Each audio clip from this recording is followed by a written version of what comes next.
IT cell हर रोज झूठ फैलाता रहेगा, लेकिन उस झूठ को आप लोग रोक सकते हैं हमारे जैसे चैनल्स को सब्सक्राइब करके, उनका बेल आइकन दबा के। तो चैनल को सब्सक्राइब करिए, झूठ को रोकिए। वो मोदी जी जो एनडीटीवी के आसपास भी नहीं भटकते थे, आज वो एनडीटीवी का एक नया चैनल लॉन्च कर रहे हैं। नौकरी इंसान से क्या क्या नहीं करा देती। बात तो सही है। अब एनडीटीवी के इस नए चैनल को तो यहां पर लॉन्च किया जा रहा है, लेकिन इसकी कुछ वीडियोस यहां पर काफी ज्यादा वायरल हो रही है। सबसे पहले आपको दिखाना चाहता हूं, एआई का एक नया मतलब निकाल के रख दिया मोदी जी ने। मोदी जी इकलौते ऐसे आदमी हैं पूरे वर्ल्ड में जिनके पास एआई की एक नहीं बल्कि अलग अलग डेफिनेशंस हैं। अमेरिका में कुछ और है, इंडिया में कुछ और है। जरा सुनिए, डिजिटल इंडिया कहां से आ गया। थोड़े दिन पहले अमेरिका जाकर मोदी जी ने एआई का मतलब क्या बताया था, देखो यार, याद करो इसको। कि एआई का मतलब है अमेरिकन इंडियन। एआई का मतलब है अमेरिकन इंडियन। अमेरिका जाके एआई का कुछ और मतलब बताते हैं, बिल गेट्स के सामने कहते हैं एआई मतलब आई है, और फिर एनडीटीवी के फंक्शन में आके कहने लग जाते हैं कि एआई का मतलब है aspirational Indian. Modi ji decide कर लो कि क्या मतलब है एआई का, प्लीज।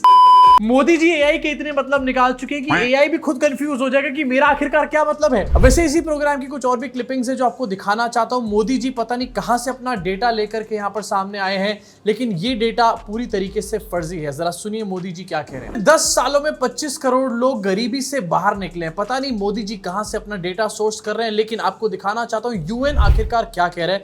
रिसेंटली अपनी एक रिपोर्ट में, India among 5 Nations with largest number of people living in poverty. और ये जो मोदी जी की वजह से हम लोग टॉप 5 में यहां पर आ चुके हैं। आपको दिखाना चाहता हूं कि बाकी के 4 देश कौन से आपकी स्क्रीन के ऊपर। पाकिस्तान, जिसे कि मोदी जी अति प्रेम करते हैं, हर भाषण में नाम लेते हैं पाकिस्तान का। उसके बाद इथोपिया है, नाइजीरिया है, एंड इसके अलावा कॉन्गो जैसे देश यहां पर शामिल है जिनके साथ इंडिया का नाम लिया जा रहा है। इसके साथ मोदी जी ने यहां पर इतना ज्यादा ज्ञान दिया, इतना ज्यादा ज्ञान दिया कि लोगों को वहां पर बैठे हुए नींद आनी शुरू हो गई। क्या इतना काफी नहीं है क्या? जी यहां पर 150 लाख बोलना चाह रहे थे, लेकिन फिर मोदी जी को खुद लगाया 150 लाख इतना ज्यादा हो जाएगा कि मोटा भाई भी लपेट नहीं पाएंगे। यहां पर मोदी जी 1.5 लाख से ज्यादा स्टार्टअप आप यहां पर बना चुके हो, लेकिन लोगों को वेकअप तो कर दो पहले। अब जहां पर इस इवेंट में मोदी जी ने कितना एंटरटेन किया है लोगों को, ये तो आपको नजर आ गया। एक और आपको इवेंट दिखाना चाहता हूं।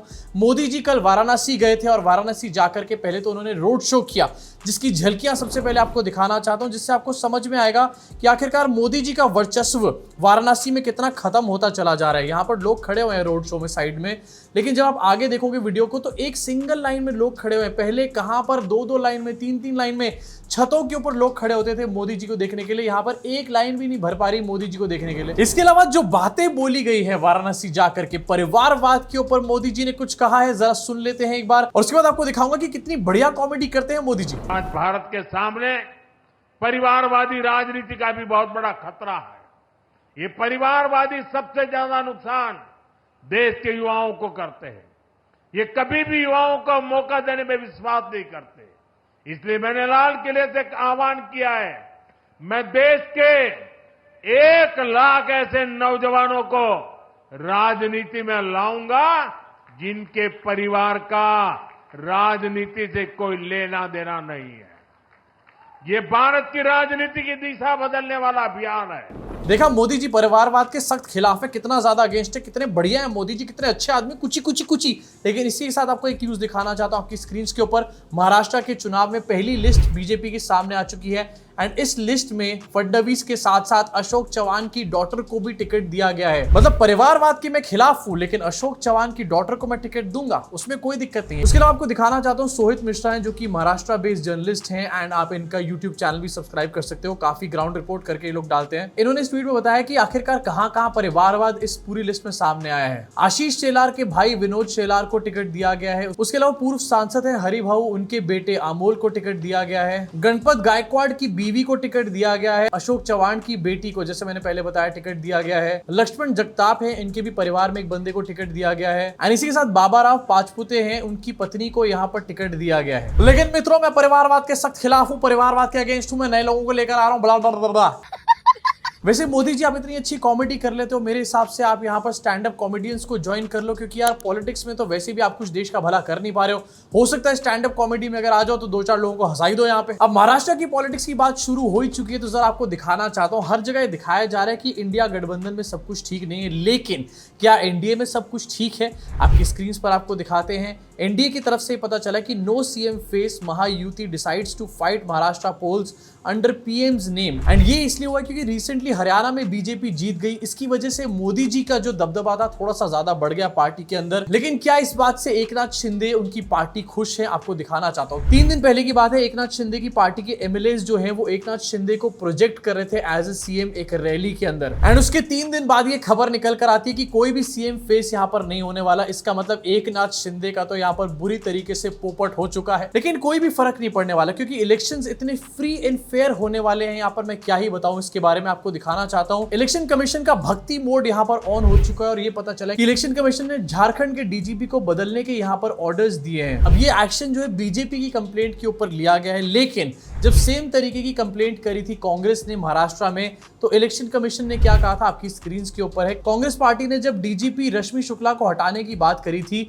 तो इलेक्शन कमीशन ने इसको सिरे से नकार दिया था। इनफैक्ट एक क्लीन चिट दे दी थी रश्मि शुक्ला को यहाँ पर। अब जरा आप यहाँ पर खुद सोचो, जहां पर इलेक्शन कमीशन इलेक्शन शुरू होने से पहले इस तरीके से फेवरेटिज्म कर रहा है, क्या ये इलेक्शन फ्री एंड फेयर किसी भी तरीके से कहलाए जा सकते हैं? मेरे हिसाब से डेफिनेटली नहीं। एंड डेफिनेटली यहाँ पर ईवीएम की तो कोई बात हो ही नहीं रही है। अभी यहाँ पर बात हो रही है सिर्फ कि किसको हटाया जा रहा है, किसको बिठाया जा रहा है, कौन यहाँ पर फायदा दे सकता है बीजेपी को, कौन नुकसान कर सकता है बीजेपी का। इलेक्शन कमीशन से आगे बढ़ना चाहता हूं और बात करना चाहता हूं देश के सीजीआई के बारे में, जो कि मोदी मोड में इस टाइम पर जा चुके हैं। और मुझे तो समझ में नहीं आ रहा कि आखिरकार कौन ज्यादा अच्छा एक्टर है, कौन ज्यादा अच्छा ड्रामा यहाँ पर कर सकता है। अपने स्क्रीन पर आपको दिखाना चाहता हूं। सीजीआई का एक स्टेटमेंट सामने आया, pray to God to find a solution to Ayodhya Babri Masjid dispute. Hindi में अनुवाद कर देते हैं, मैं भगवान के सामने बैठा, उनसे कहा कि आपको ही कोई समाधान खोजना होगा। मेरा विश्वास करें, अगर आपकी भगवान में आस्था है तो भगवान हमेशा कोई रास्ता निकाल लेंगे। अयोध्या वर्डिक्ट के लिए सीजीआई चंद्रचूड़ ने भगवान के आगे बैठ कर के भगवान से रास्ता मांगा। ऐसा लग रहा है कि बोल ये रहे हैं लेकिन शब्द चीचा के हैं। देखो, ड्रामेबाजी में कोई पीछे नहीं रहा। और इसी के साथ यहाँ पर इंटरनेशनल न्यूज के बारे में बात करना चाहता हूँ। डोनाल्ड ट्रंप भी यहाँ पर सामने आ चुके हैं ड्रामेबाजी के बाजार में, और ऐसा लग रहा है शायद मोदी जी की पीआर एजेंसी इन्होंने हायर कर ली है,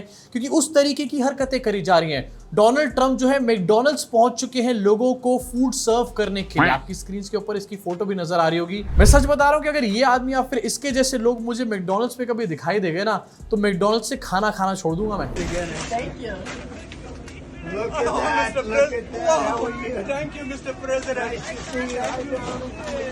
You made it possible for ordinary people like us to meet you. You're not ordinary. I mean, thank you so much You for are not everything you're ordinary. doing. I can see. We pray for you, and you are the type of person we want to be the president. Thank you very much. Thank you so much. So nice. Thank Thank you you. very much. Yeah, I took a bullet. That's right. Thank you, Mr. President. When you think about it, I guess that's right. Thank you. अब वो सस्ते Rishi Sunak, over acting थोड़ी सी कम कर, नहीं तो $50 cut जाएंगे, जो कि एक्चुअली तेरी पूरी जिंदगी की अर्निंग होगी। मतलब इससे ज्यादा स्टेज ड्रामा और क्या हो सकता है। साफ साफ दिखाई दे रहा है कि एक बंदा आ रहा है और कह रहे हैं oh thank you mister president. अबे पहली बात तो प्रेसिडेंट बना नहीं है, दूसरी चीज इतनी ओवर एक्टिंग करने की क्या जरूरत है, नेचुरली करो ना थोड़ा सा। इसी साथ इलॉन मस्क भी यहाँ पर ड्रामेबाजी में कूद पड़ा है, आपको दिखाना चाहता हूँ। इलॉन मस्क ने रिसेंटली एक ट्वीट किया जहां पर एक फोटो उसने शेयर करी जिसपे लिखा हुआ है एनिमी नंबर 2, और इसमें इलॉन मस्क एंड पीछे आपको दिखाई देगा डोनाल्ड ट्रंप की भी फोटो है। इसमें इलॉन मस्क ने लिखा है with their relentless hit pieces legacy mainstream media are actively encouraging assassination of Donald Trump and now me. ये लोग मुझे मार देंगे, ये लोग मुझे मार देंगे, मुझे किस तरीके से टारगेट कर रहे हैं। ऐसा लग रहा है डोनाल्ड ट्रंप और इलॉन मस्क जो है मोदी जी से लेसन ले लेकर वहां के इलेक्शन में भाषणबाजी कर रहे हैं। अब जहां पर काफी हद तक जो कैंपेन है वो मोदी स्टाइल में ही किया जा रहा है, मोदी जी से इंस्पिरेशन लेकर।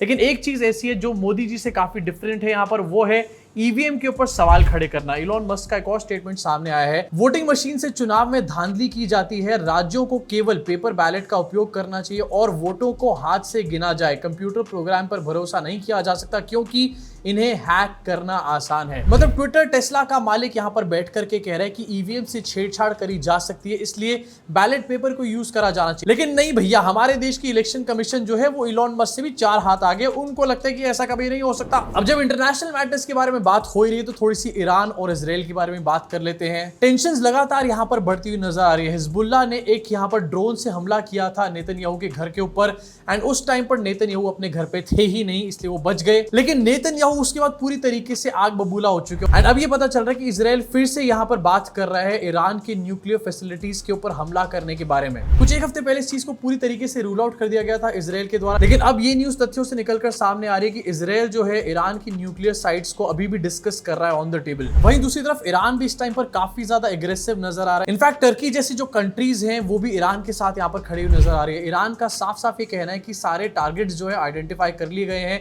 अगर इजराइल ने किसी भी तरीके का कोई एक्शन यहाँ पर लिया ईरान की न्यूक्लियर फैसिलिटीज के ऊपर, तो ईरान ने यहाँ पर एक वार्निंग दी इजराइल को कि प्रोपोर्शनेट रिस्पॉन्स भी यहाँ पर दिया जाएगा उस अटैक का। यानी कि अगर न्यूक्लियर फैसिलिटीज के ऊपर अटैक किया जाएगा तो ईरान की तरफ से भी सेम यहाँ पर कार्रवाई करी जाएगी। इसके साथ हर रोज अलग अलग जगहों से यहाँ पर बमबारी की खबरें भी आ रही हैं सामने, लेकिन एक सबसे बड़ा सवाल निकल कर ही आता है कि आखिरकार मोदी जी वॉर क्यों नहीं रुकवा पा रहे हैं। अब अगर इस सवाल का जवाब आपके पास हो तो नीचे कमेंट सेक्शन में कमेंट करके जरूर बताना इन खबरों के ऊपर आपका क्या रिएक्शन है। अपनी भड़ास को पूरा कमेंट सेक्शन में निकाल डालो। और हाँ, अगर चैनल को सब्सक्राइब करके बेल आइकन नहीं दबाया तो किस बात की वेट कर रहे हो? मोदी जी की एक और एआई की डेफिनेशन की वेट कर रहे हो क्या? जल्दी करो। अभी के लिए इस वीडियो में सिर्फ इतना ही। मुलाकात करूंगा आप सब लोगों से इस चैनल के अगले वीडियो में।